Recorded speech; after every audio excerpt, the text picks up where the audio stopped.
I'm sure you may have wondered at least once why so many channels are structured in a way where the YouTuber is basically, speaking in a way that his words are basically gospel. What he says is what goes, and why everyone is that watches the videos are basically, you know, forced to either accept the what's being said as gospel or to just not trust it or not listen to the information. And I've had this exact same, question too. Why is it like this? You may have heard it's very prevalent, and especially with the self-improvement side of YouTube, with the Hamzas of the world, you know, the Andrew Tates of the world, with, um, Jay Waller or Myron Gaines or a bunch of those people basically say that what they say is truth and you must follow it. And then there's, and I always kept this, this little piece of knowledge for myself for a long time. And basically it's always question what you're told. And this doesn't mean question, outright reject everything that you were told in the past. Because if you reject everything you were told, it's not, you're gonna be basically left in an identity crisis, and you're gonna be left wondering, okay, well, what is true, what is not, what exists, what doesn't exist. And in some ways, that is good. And it's good to do that. Again, as I said before, you should always question what you're told. But outright rejecting something and saying, oh yeah, everything that I was told was a lie, not only is it going to leave you in a state or in a place where you're extremely confused, but it's also going to leave out some of the information that was helpful originally. Or, for example, if you reject everything your parents tell you, probably not gonna help you. It's probably not gonna leave you in a good spot. But if you question what they tell you and why they tell you that, then you'll be able to begin to understand basically some people's motivations for things, how they treat things, how they see the world. And by doing that, you can take into account the biases that could exist within their basically personal philosophies and their ways of life. And outright rejecting everything you're told is just going to rob you of having that ability. And so, and questioning things can go with anything. It could be questioning, something about the government. It could be questioning something about your friends.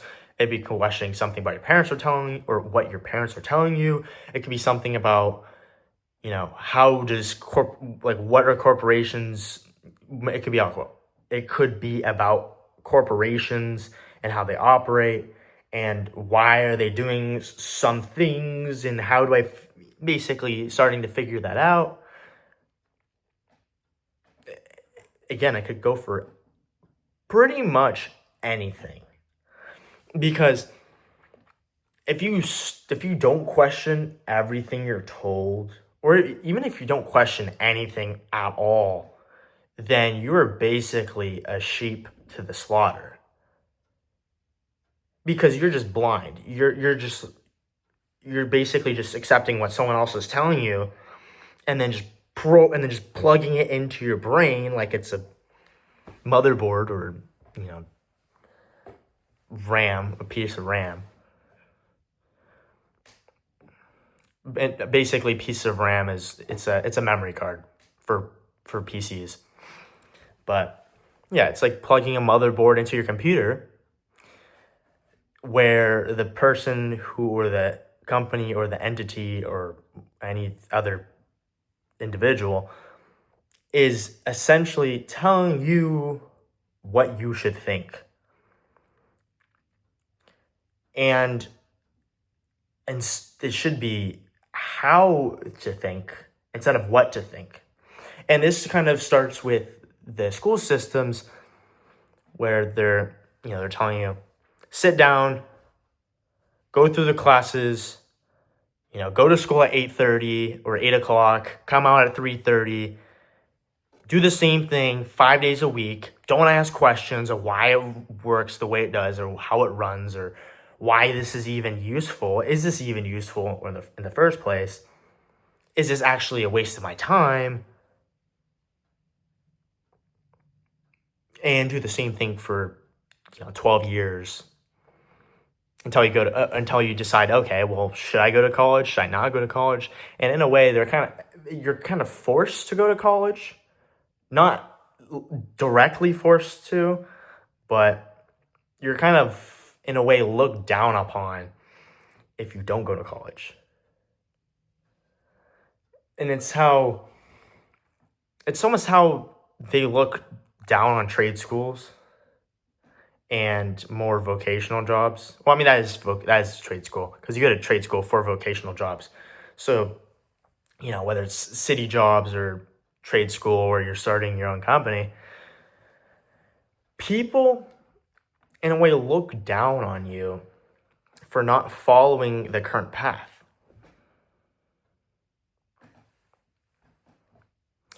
And so you almost have to question, why are they telling me this? Why are they treating me like this? Because why are they treating me like I'm an outsider because I don't want to follow what the normal path is? And so, even then, you still have to question how people are treating you for whatever you're doing. And don't get me wrong, it's very confusing, because it raises a bunch of questions about everything. And some people may not be ready for that. Some people may not be ready to, question the life, question whether they're living a lie. And it's the Matrix dilemma, basically. It's where Neo could either go back, or could either take the blue pill and go back to living a life, where he knows he's in the system. He knows he can just live the same life over and over again, every day after day, week after week, month after month, year after year, until he's basically dead. Or he could acknowledge that a good amount of his life, he was lied to by the powers that be, or by the system. And essentially, it's the powers that be that run the system. Whether, whatever way, or whoever you think that those powers that be are, and basically live in reality, which is the red pill. It's like what Morpheus was saying. Or you take the red pill and you see how far down the rabbit hole goes.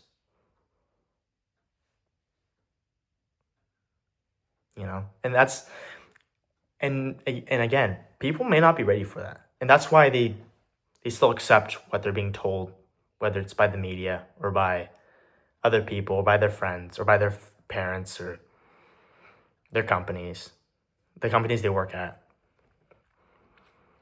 or just accept that this is the path they're supposed to take, instead of questioning, is there another way? Am I taking the wrong path? Should I be taking another path? Should I be going somewhere else? Should I be doing something else? And what is the meaning of all of it, really? And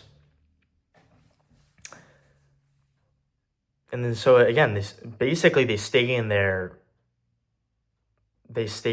echo chambers or their bubbles where they don't want to search for the unknown, question what has been established. Because in a way, it brings a sense of comfort because they know or they think they know what what the system really is. They know what their world is because there is no unknowns. They know that, if you go to college, or if you go to school, go to college, graduate, go to work at a company for 20, 30 years or whatever, that you'll have a stable income because you have a steady stream, and basically they know that there's going to be an income stream, and they'll have a constant money line that they can lean on to pay for their bills and support their family. But in a way, that's all been blown apart if you think about it. With companies basically saying, we're going to fire you. We don't there's no loyalty between us and you. If we want to fire you, we're going to fire you. If, and not to mention how insanely expensive everything is. For example, I was doing some number crunching about a week ago, and the median income for the United States is $52,000. It was $52,200, and the median price for a house is about 600,000. It's about 600 or 650,000, and it's like, okay, well, yeah, sure, you're gonna have to buy the house, but you're not gonna be able to buy it in cash unless you want to save up money for 12 years, assuming you don't even spend a single dollar of that salary, which is completely unrealistic because you're still going to have to pay for rent, food, gas, insurance.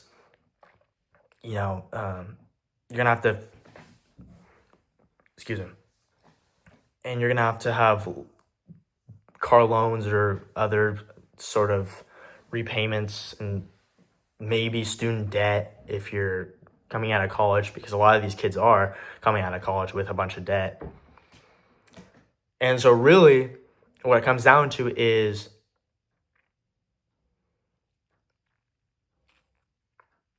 this world, basically my point is this world has been blown apart. Like, what we know has been blown apart because of the fact that the same way of life, the same highway to success that was present during the 60s, the 70s, the 80s, the 90s doesn't exist anymore. It doesn't. And it's been blown apart essentially over 20 years. And I wasn't old enough to understand what the 2008, 2009 recession was, like how it affected people. But I can look back on it and look at the historical impacts of it, and all the banks that went under, and all the numerical statistics about it. But until we make a time machine and say, oh yeah, let's go back to 2008 and let's spend 2 years studying the 08-09 recession, you're just not going to be able to, I'm just not going to be able to see how that affected the economy we see today.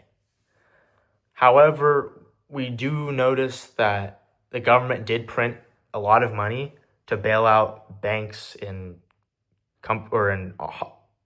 auto companies such as Ford, I think GM. It was a couple of the big auto companies.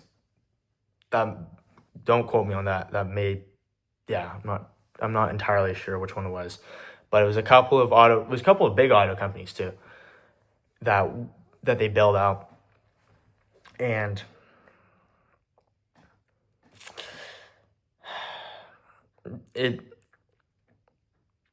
when you print that much money, then it kind of leads to this state where the government is spending a lot of money just to keep the economy stable and going.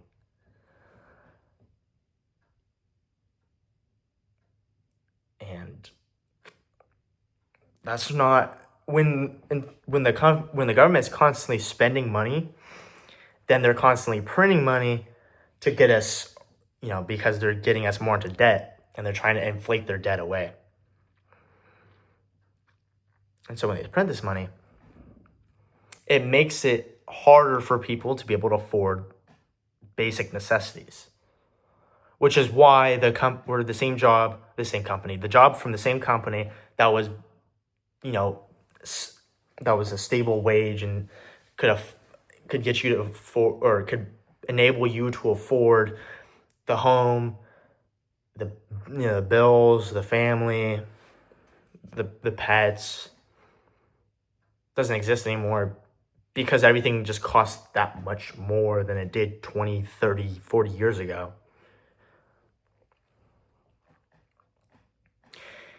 And so what this is leading a lot of people to do is essentially question, again, what does matter? Like, does this matter? If I can't afford, for example, if I can't afford a house, if it takes me 14 years to afford a house, and that's with, 14 years to afford a house, and that's with, I think it was two income streams. So basically, if someone's married and they have to work because the average expenses was about $70,000 for an American household every year, is about 70 to 75,000.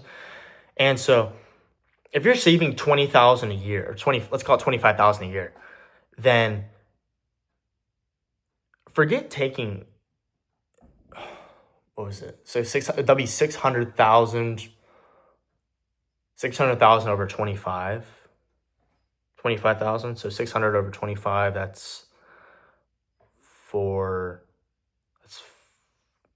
me think. That's 24 years. Yeah, because 25,000 times, that's 24 years. If people make the average income to be able to afford a median house. And so people start to realize, well, if this median average job is not going to be able to afford me the life that I'm living, what's the point of working this job? Because then you're just working just to pay bills. So you're not working to actually get ahead. You're just working just to stop from falling behind.